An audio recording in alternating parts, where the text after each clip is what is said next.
you have one-step random access instead of, in this case, you have to keep track of how big each chunk is and where each chunk starts.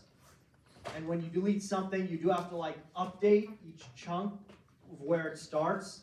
So I guess just the amount of overhead makes it less practically useful, right? But the theoretical complexity of a deck is very good. Yeah, so that's just what it is. We're not going to use it, but just because it's there, I want to cover it. Container adapters, stack queue, priority queue. So stack and queue, we already know what they are, but it should be noted that they can be implemented as different data structures. So stack and queue are container adapters, which means they have an underlying data structure that they're built on, but they have their own class methods. However, their methods are limited. Right? So a stack, if it's implemented using a vector, is basically just a vector where its functionality is restricted to only accessing the last element. Right? That's all it is.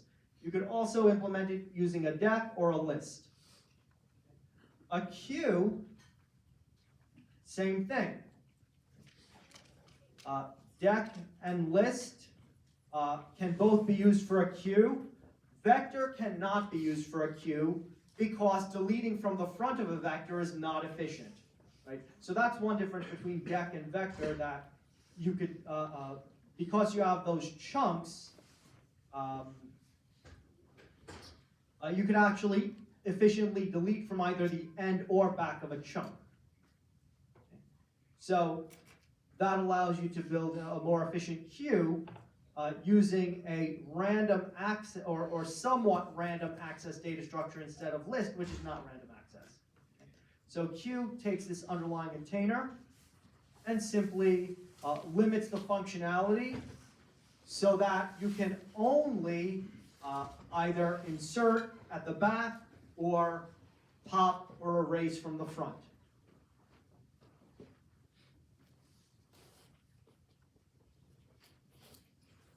You also cannot iterate through a stack or a queue. Note that they don't have iterators. Here's where you would usually see the iterator listed.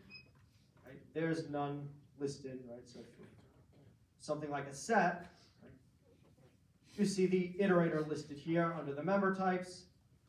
No iterators for stacks or queues, because for a stack or a queue, you are not supposed to go through it. You're only supposed to look at the front of a queue or the top of a stack and nothing else. Now let's look at a priority queue. So a priority queue is another container adapter. It's almost always implemented as a vector, and we're going to see why that is when we look at how priority queues are implemented using arrays. The associative containers we just went through. We just finished up with, the associative containers here are all implemented using self-balancing binary search trees. In C++, they're usually implemented using red-black trees, right, which are a different type of self-balancing binary search trees. The unordered associative containers are implemented using hash tables or hash maps. Okay. The sets use tables, the maps use maps, obviously.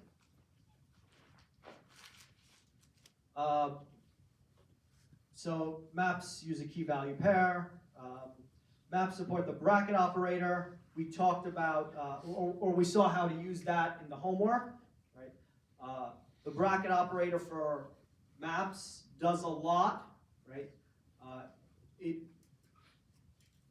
allows you to access a value associated with the given key. It allows you to modify the value associated with the given key. And it allows you to automatically create a new key-value pair simply by attempting to access it.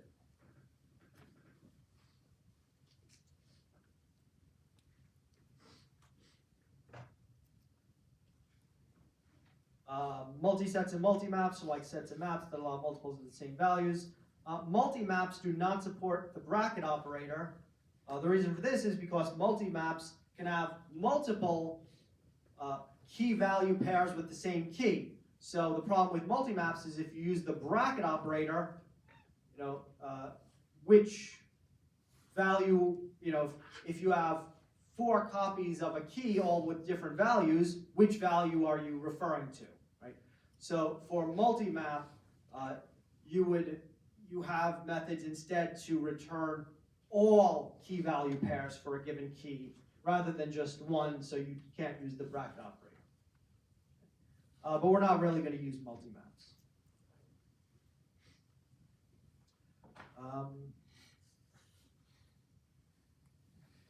And as we went through with hashes, unordered containers are technically iterable, but are not designed for it. They can't do range-based search. They can't remain sorted. You can't easily track the min or max. You can't, given a particular item, you can't find the next item in order because there is no order, etc. Right? They can't efficiently query. Right. Questions. So again, this is mostly stuff that we've covered here and there that I just wanted to review.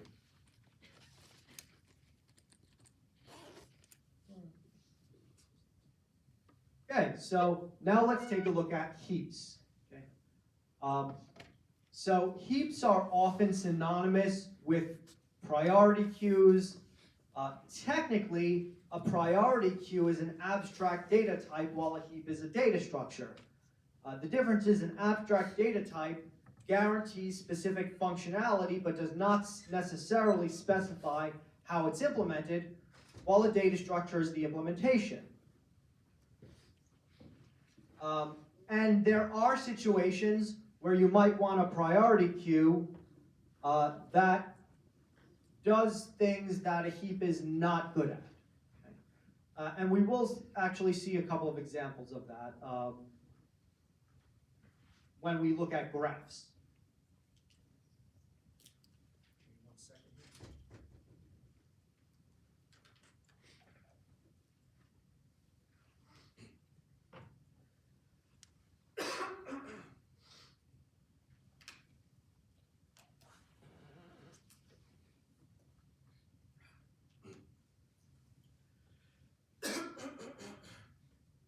Okay, so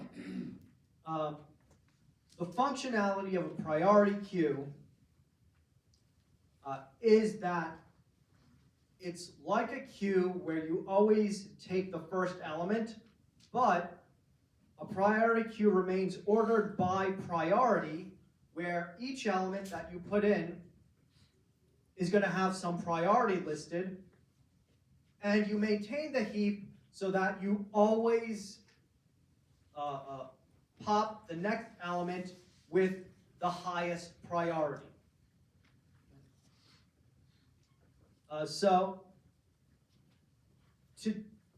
You might think, well, if you want to always find the next element with the highest priority, you need to keep the data structure just sorted by priority. Right? Well, not exactly. You actually don't need to keep it completely sorted. You only need to keep it partially sorted. Okay? So a heap is going to be what's known as a partially sorted data structure. So like I said, a priority queue is an abstract data type, similar to a regular queue or stack. Each element in a priority queue has an associated priority. Elements with high priority are served before elements with low priority. So A priority queue is an abstract data structure just like a list or map. And just as a list can be implemented with a linked list or an array, and a map can be implemented as either an ordered map using trees or an unordered map using hashes, a priority could be implemented with a heap or in other methods such as an ordered array. You can, if you want, implement a priority queue by simply having a vector that you keep constantly sorted by priority. That's a perfectly valid priority queue, but that is going to be slower than a heap in some instances.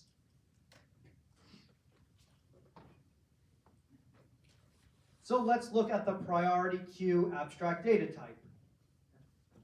So it only has two operations that are always required: insert and remove. Right? So just like a stack or queue, you don't iterate through a heap. All you do is insert and remove, and you insert an element with priority X, and you can remove and return the element with the highest priority. Those are the only two operations that are absolutely necessary for a heap. And heaps are just a data structure that's specifically designed for these minimum requirements. Okay. So again, heaps are a much more specialized data structure than something like vectors or hashes, which are widely used, okay, for a variety of purposes. And as I mentioned, in some cases, the priority of elements are modified during the course of the algorithm. Heaps have no efficient way of doing this. Right? Notice that in the two requirements, updating the priority of an element already in the heap is not listed. Right? Sometimes that is functionality you want.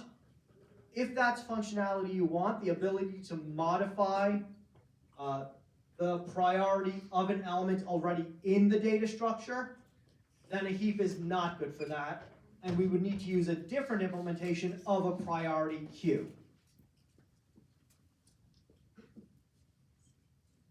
So now let's talk about what makes a heap a heap. So a binary heap has two defining properties. It's structured the same as a complete binary tree. Let's make sure we know what a complete binary tree is. A complete binary tree means it's full on every level except the last level where it's filled in from left to right. Okay? That's a complete binary tree.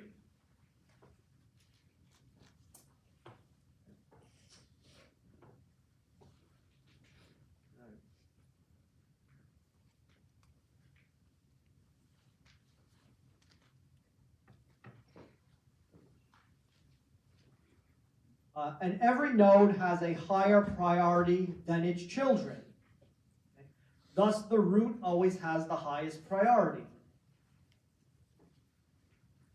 So let's take a look at the tree representation of the heap.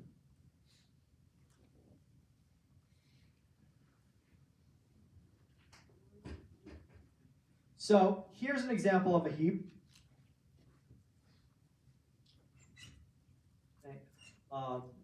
Only the one on the left is a heap. And this is what's known as a min heap. So we're going to generally deal with, in the textbook, they usually use a min heap or a max heap, right? Which is a heap of integers where in a min heap, minimum element means highest priority. You could also have a heap of pairs where you have, of key value pairs, or where the key is the priority and the value is some associated value, right? So you could have a heap with data where the priority is one member of the object, similar to a map. But in this case, just to simplify things, we just use integers and we usually just use min heaps. Shariar? Why is it that the right is not? So because of this dotted line here, okay, in a min heap, the first heap property is each element must have a higher priority than its children. Okay. In this case, 21 has a lower priority than 6. Right, 6 should be up. In this case, actually, 6 should be up at the root because it's the lowest element. Okay. So in this min heap, notice 13 is less than both of its children, 21, 16. 21 is less than both of its children. 24 is less than both of its children. Okay. Every node here is less than both of its children. However, you can still have a case like this where 19 is less than 21, and yet it's at a lower level of the heap. Right? So this is why we say a heap is partially ordered. Right? Any node has to be lower than all of its descendants, but it has no specific relation to the values in the other subtree. Right? So you could have a heap where every value in the root's left subtree is lower than the entire right subtree, and that would still be fine.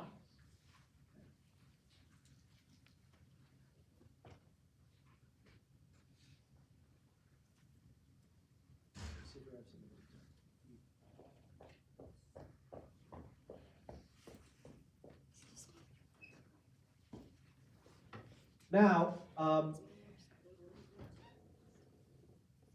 I say that this is a tree representation of a heap and not a tree implementation of a heap, because heaps, while you can represent them, while you can implement them as trees, it's inefficient, and we're not going to study, or we're not going to, I shouldn't say we're not going to study, we are studying it, but we're not going to implement or use any tree implementation of a heap.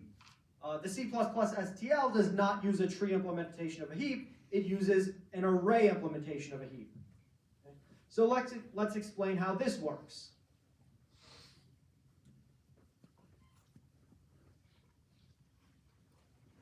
So it's very simple. Because a heap is always represented as a complete tree, we simply number the nodes in order from top to bottom, left to right. So index 1 is the root.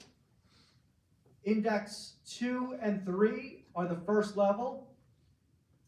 Indices 4, 5, 6, and 7 are the second level. Indices 8 through 15 are the third level, or well, technically this is depth of 3, but fourth level, right? So, the level that's depth of 3 is 8 to 15. The next level below that is 16 to 31. The level below that is 32 to 63. Then 64 to 127. Then 128 to 255. Then 256 to and so on and so forth. 511 and so on. Sharia? Good question. The textbook implementation leaves position 0 empty for 2 reasons. First of all, it makes the math a little bit easier. And second of all, they use that for temporary storage. Outside of the textbooks, you will usually see heap implementations starting at index 0, which makes the math, you have to do an extra +1, -1. The math is a little bit simpler this way. But yeah, we're going to stick with the textbook implementation, but the common implementation outside of the textbook starts at index 0, which makes it a little more complicated. Personally, I like this implementation starting at index 1 because it simplifies things. It just makes it easier, right? I don't know why they don't just widely use that implementation. I mean, what? Because they're wasting one position, yeah, I was gonna say 1 byte, it's gonna be more than, but what's integer? 8 bytes, because they're wasting 8 bytes, they don't wanna make things easier on the coder. Anyway, yeah, so to make things easier, we're gonna start at position 1. And the reason this makes things easier is we want to be able to compute the position of a node's parent or child efficiently and quickly. Okay? So, here's a question.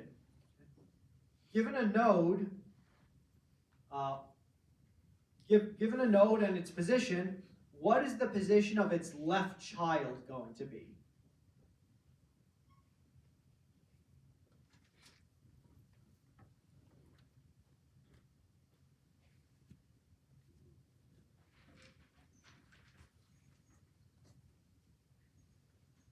The position of that node plus the level of depth the child is at.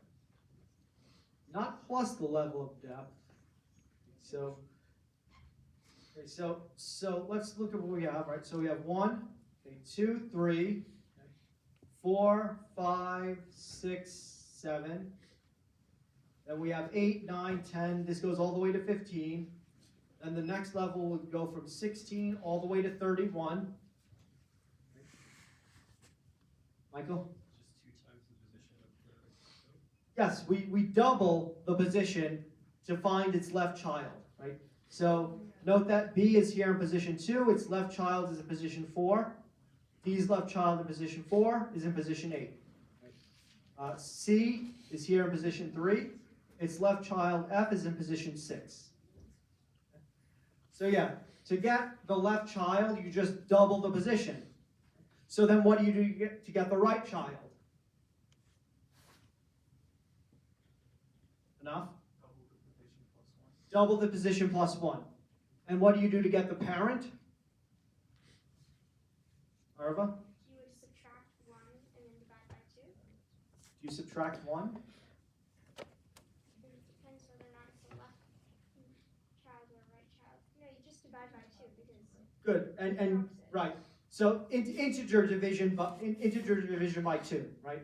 So if you integer divide by 2, then the left child is which is exactly twice its parent, gives you its parent. The right child, which is twice its parent plus 1, gives you its parent and drops the remainder of 1. Right? So just integer divide by 2. Right? And that's why I said skipping the 0 spot makes things easier. Because if you don't do that, then you have to check if it's a left child. If it's a left child, you have to add 1, then divide by 2. And then a left child is 2n minus 1, while a right child is 2n. And it just makes things a little harder.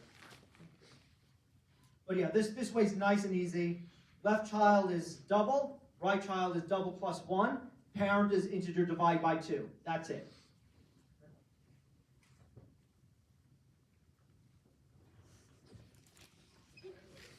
So, a node must have a higher priority than all its descendants, but there is no guarantee that a node has a higher priority for nodes on a lower level that are not its descendants.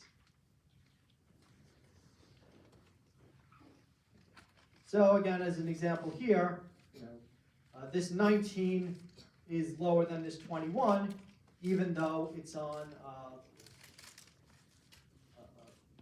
a lower level. And actually, the highest value in this min heap is not on the lowest level. But it is on the second lowest level. In fact, where can the highest value in this min heap be? Could it be anywhere except the root, or are there other places it can't be? In a min heap, where could the highest value be?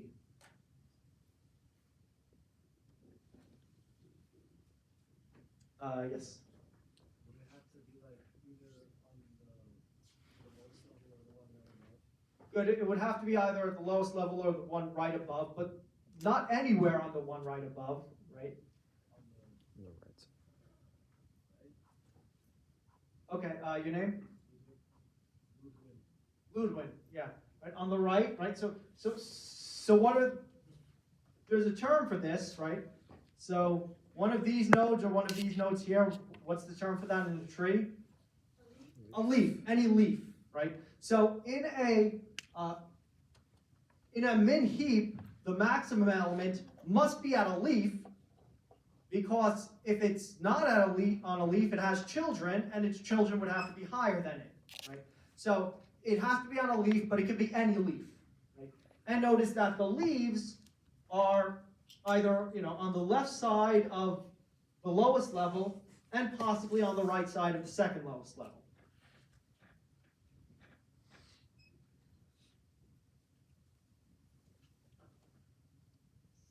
Okay, so we already looked at this array implementation. Okay, so again, left child is index times 2, right child is index times 2 plus 1. All nodes of depth d from left to right are located in indices 2 to the d to 2 to the d plus 1 minus 1. Right. So again, root is node index 1. Then next level is 2 and 3. The next level is 4 to 7. Next level is 8 to 15, 16 to 31, so on and so forth. So what are the benefits of an array implementation?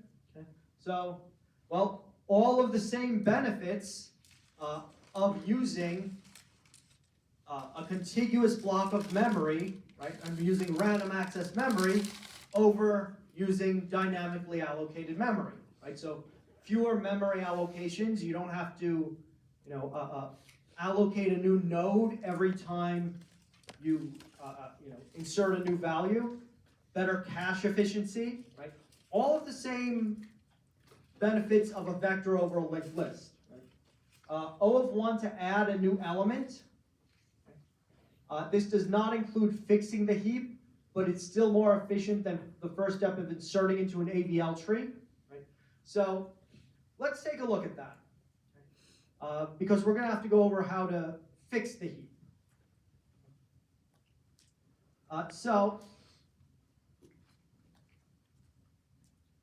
So let's look over an example of an insertion into a heap.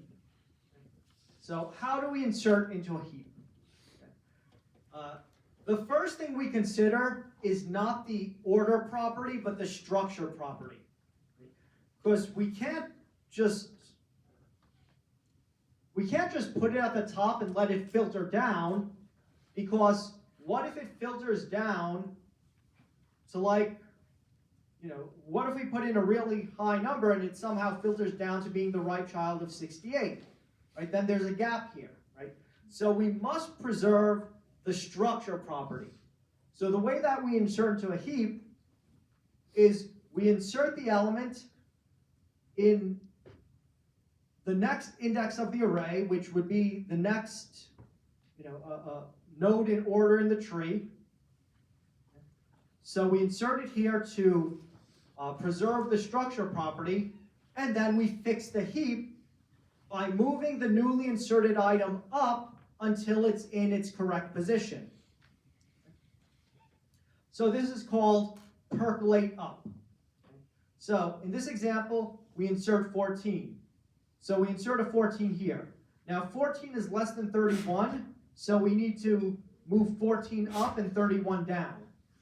14 is still less than 21, so we need to move 14 up again and 21 down.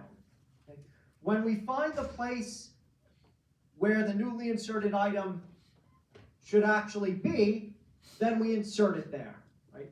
You could think of it as putting it in the bottom and then repeatedly swapping it up, but we do it a little bit more efficiently. Instead of swap, swap, swap, we just keep the number to the side while we move everything else down, then put it into its place. It just saves a few moves over swap, swap, swap.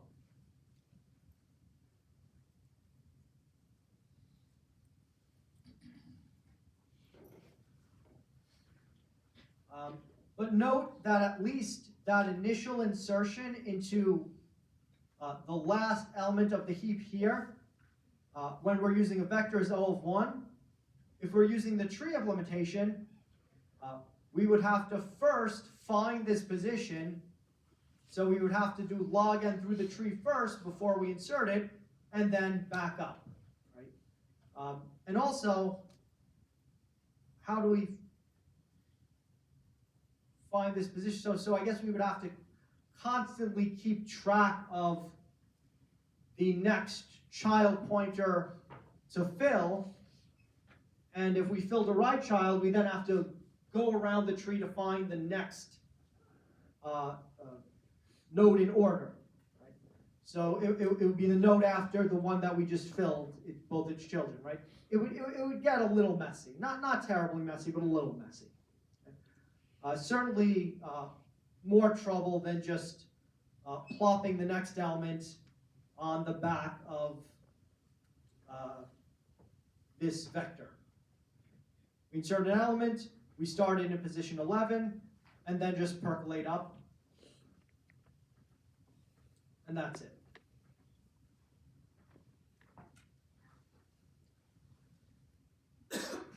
So let's look at our basic heap operations. So insert is O of log n worst case, but O of 1 average case for repeated insertions. We'll talk about why that is when we get to the further on these slides. So insert has two steps. One is we add a placeholder for the element to be inserted at the end of the heap, which again is just the next element in the vector. We then percolate up to find a proper place for that element, which is O of n worst case, but O of 1 average case. So, first question,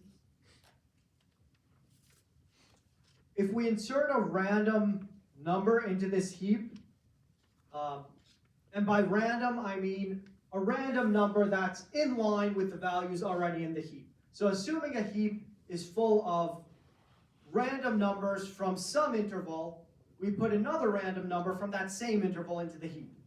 Okay. Why is percolate up O of 1 average case?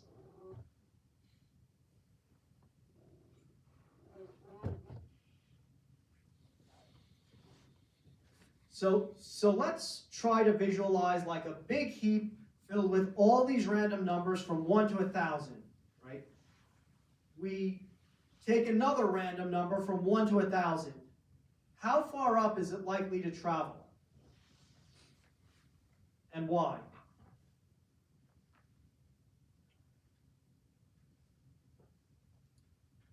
So let's think about, let's divide that interval into two, right? The number's 500 greater and the number's less than 500, right? So if we have a heap with a bunch of random numbers from 1 to 1,000, where are the numbers from that are at least 500 likely to be in that heap? Ramsey? So it would either be at like one side, the left side, which is the lower values, and the right side, which is the higher values. Remember, in a heap, it's not left is lower than right. It's each value is lower than both of its children, right? You could have the higher values on the left side or the right side. It's not ordered left to right. Michael? Lower levels. At the lower levels of the heap, right? How many levels? How many levels from the bottom are the bottom half of the values likely to take up?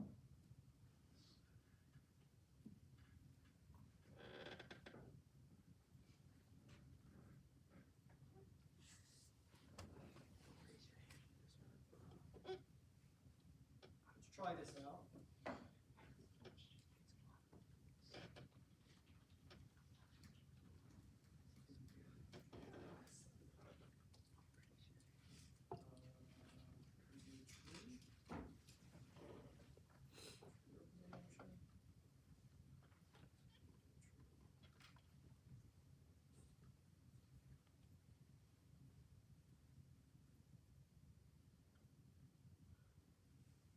Here we go.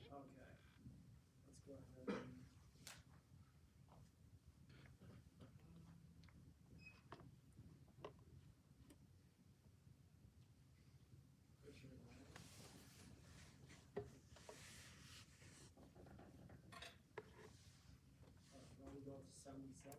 That's strange. Okay.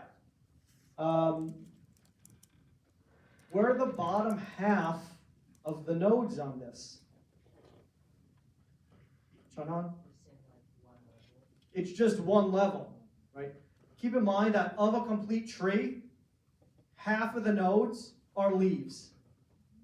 Leaves make up exactly, or well, within one of half of the nodes. So yeah, half of the nodes here are leaves. So, not every leaf is going to necessarily be higher than every non-leaf, but in general, you know, the higher half of all the values are going to be like at the bottom level or the next level up. A few might be 2 levels up, very few might be 3 levels up, but they're going to be really near the bottom, right? So half of a complete tree is leaves, which means that on average, if you're inserting a random element that's in line with all of the other elements in the heap, its place is on average only going to be 1 level up from the bottom. Right? I mean, look at how few elements are going to make it to the top, right? You know, to make it up to the top half of this heap of size 77, right, to make it up to the top 3 levels, there's only 7 elements in the top 3 levels, right? And so many elements in the 3 and a little bit levels below that. So that's why percolate up is O of log n worst case, but O of 1 average case.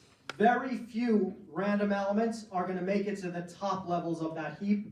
Most are on average going to either compare itself to, its first parent, and either find that it's already higher than that and not move at all, or go up 1 level, or maybe go up 2 levels.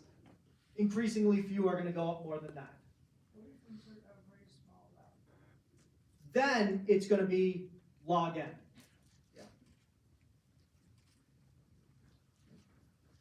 Delete min is going to be O of log n in both the worst and average case. So delete min has 2 steps. First, we're going to remove the root. So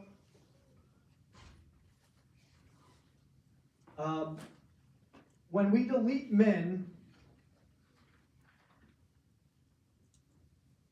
let me go for the example of this.